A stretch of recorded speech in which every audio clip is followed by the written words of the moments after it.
Biri var bu baxış. Sadəcə olaraq sağa baxırıq. Biri var əyilib qabağa baxmaq. Əyil qarşıya bu şəkildə.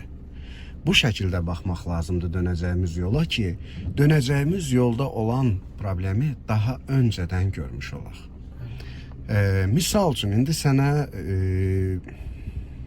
bunu izah eləməyin bir yolunu deyim. Misal üçün, sağ tərəfdə görsənmi, parking yazılıb. Bax, dəmir barmaqlıqlarda. Görsən? Bax, o parking yazısının sağında, solunda da qalın dəmirlər var. Elə fərz elə ki, o parking yazısı olan hissə sənin dönəcəyin yoldur.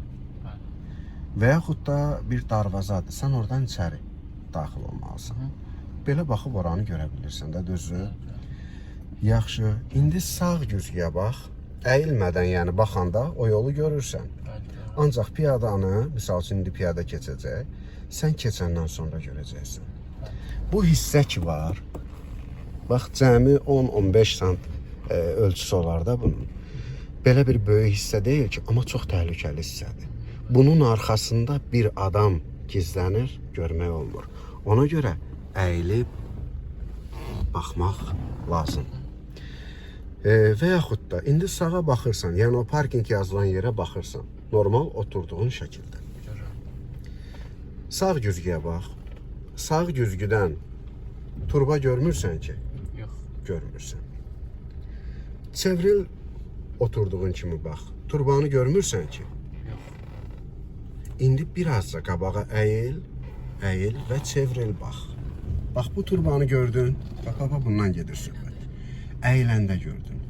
Güzgü sənə göstərmədi də. Güzgünün, belə deyək də, haşiyəsindən kənara çıxmış bir obyektdir. Fərz elə ki, bax, bu bir maşındır, sağdan gəlir. Onu sənə güzgü göstərməyə bilər.